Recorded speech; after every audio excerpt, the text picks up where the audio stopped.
नमस्कार। आज हम बात करेंगे ध्रुपद और ध्रुपद की बानियों के बारे में। ध्रुपद जो है वो आधुनिक प्रबंध गायन शैली में मुख्य स्थान रखता है। देखिए, जैसा कि हमने बात की, प्राचीन समय में प्रबंध गायन प्रचार में था। उसके भी खंड अलग अलग थे, वस्तु रूपक इस तरह से। और आधुनिक समय का अगर प्रबंध गायन का प्रकार अगर हम देखना चाहें तो वह है ध्रुपद। ध्रुपद में प्राचीन प्रबंध गायन की तरह ही आज के समय का प्रबंध गायन कहा जाता है ध्रुपद को। ध्रुव शब्द का अर्थ है अचला। भरत के नाट्य शास्त्र में ध्रुवा शब्द भी मिलता है। यह ध्रुवा गीत छंद में निबद्ध होते थे। और ये देखिए, ये प्राचीन उसकी बात हो रही है। इनके 18 अंगों का वर्णन भरत ने किया है। ध्रुवा एक काव्य, स्वर और छंद से बद्ध रचना थी जिसके सुनिश्चित अंग थे, और उस गीत में यति, वर्ण, अलंकार, ग्रह आदि का संबंध अखंड रूप से सुनियोजित किया जाता था। देखिए, ये यति है, वर्ण है, अलंकार है, ये सभी चीज़ों के डिस्क्रिप्शन में दे चुकी हूँ आप लोगों को पिछले वीडियोज़ में। इसलिए अगर आपको नहीं समझ में आए तो आप पुराने वीडियोज़ देख सकते हैं। बृहद्देशी में इसे चोकशा और शारंगदेव ने इसे शुद्धागीति कहा है। ये ध्रुपद के प्राचीन स्वरूप की बात हो रही है कि जो आज का जो ध्रुपद है वो प्राचीन समय में किस नामों से जाना जाता था और किस तरह का उसका प्रकार था। ये जो गायकी है, ध्रुपद गायकी पुरुष प्रधान गायकी मानी जाती है हमेशा से। इस गायकी में स्वर, शब्द, ताल का स्वरूप शुद्ध रखा जाता है, और इसका विस्तार जो है वो विभिन्न प्रकार की लयकारियों में या लयकारियों द्वारा किया जाता है। ध्रुपद गायन में सर्वप्रथम आलाप किया जाता है। प्राचीन समय में आलाप करते हुए ओम, नारायण, अनंत, हरि आदि या तू ही हरि आदि भक्तिपूर्ण शब्दों का प्रयोग किया जाता था।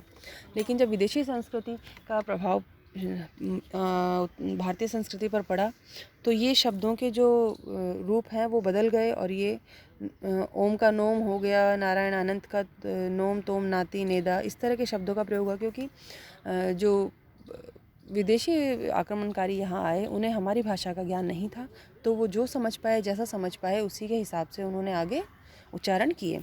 तो ये जो भक्तिपूर्ण शब्द थे उनके नाम फिर बदलकर नोम, तोम आदि हो गए। ध्रुपद में शब्दों की तरफ विशेष ध्यान दिया जाता है। शब्दों का उच्चारण स्पष्ट और शुद्ध होना, ये ध्रुपद की अपनी एक विशेषता है। पहले समय में ध्रुपद की जो भाषा थी वो संस्कृत ही हुआ करती थी, लेकिन बाद के जो समय आया है उसके पश्चात ध्रुपद, क्योंकि काव्य की जो भाषा है वो हिंदी, उर्दू, संस्कृत, ब्रज आदि होती है। ध्रुपद में द्विपदी, चतुष्पदी, अष्टपदी आदि गीतों का प्रयोग किया जाता है।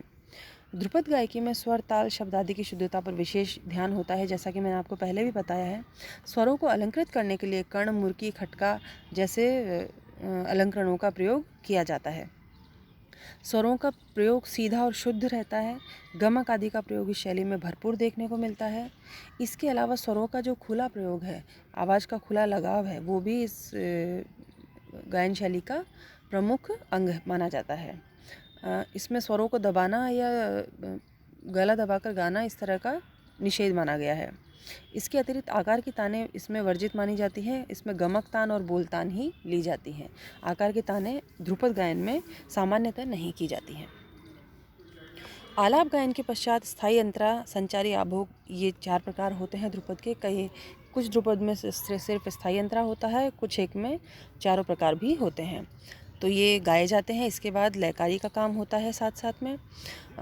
ध्रुपद के गीत की विभिन्न लयकारियाँ करने के बाद में इसको जो क्लिष्ट लयकारियाँ हैं वो की जाती हैं। देखिए, इसकी शुरुआत एकदम सीधे तरीके से, सामान्य तरीके से होती है, और धीरे धीरे ये क्लिष्टता की ओर बढ़ते जाता है, और इसकी जो लयकारियाँ हैं वो और अधिक क्लिष्ट होती चली जाती हैं। अलग अलग मात्राओं से विभिन्न प्रकार से संपराना ध्रुपद में देखने को मिलता है। ध्रुपद गीत विशेष रूप से तीव्रा, सूलताल, आड़ा चौताल, रुद्रताल आदि में गाए बजाए जाते हैं। ध्रुपद के साथ हमेशा पखावज या मृदंग की संगत की जाती है, और ये तालें जिस खुले रूप से बजाई जाती हैं उसे थपियाबाज कहा जाता है। अब बात करते हैं ध्रुपद की बानियों की।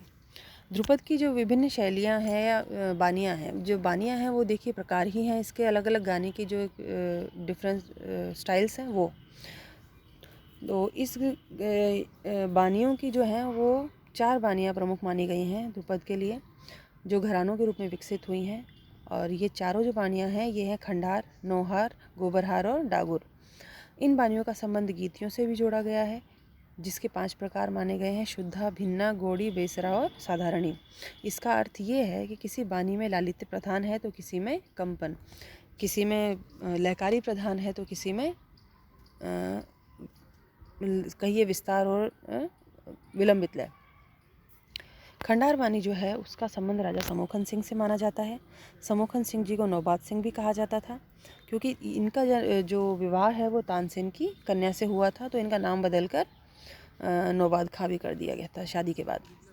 उनका जो निवास स्थान है खंडर, उस खंडार माफ़ कीजिए, उसी के आधार पर इस वाणी का नाम खंडार वाणी पड़ा। गोबरहार वाणी जो है वो तानसेन से संबंधित है। तानसेन जो कि कहा जाता है गौड़ीय ब्राह्मण थे, तो गौड़ीय का गौड़ होते होते वो गोबर हो गया, कब पता ही नहीं चला। ये अपभ्रंश है, क्योंकि जो विदेशी संस्कृति वाले लोग यहाँ आए वो हमारी भाषा को ठीक से समझ नहीं पाते थे, और वो जैसा उच्चारण करते थे उसी के हिसाब से आगे वो उच्चारण बिगड़ते गए और आज इस तरह से हमारे सामने है। ये जो वाणी है वो शांत और गंभीर मानी गई है। और इस गोबरहार जो है वो गौड़ीय ब्राह्मण वाला जो उसी का अपभ्रंश करके जो नाम खराब किया है, उसी को गोबरहार वाणी के नाम से जाना जाता है। डागुर वाणी जो है इसका संबंध ब्रजचंद से माना गया है, और नौहार जो वाणी है उसका संबंध श्रीचंद से माना गया है। मुख्य जो वाणी है वो है गोबरहार, यानी कि तानसेन जी की जो विकसित की गई वाणी है, और उसके पश्चात उसी से फिर आगे अलग अलग क्या भाई शाखाएं बनके और ये चारों वाणियों का प्रचार प्रसार हुआ।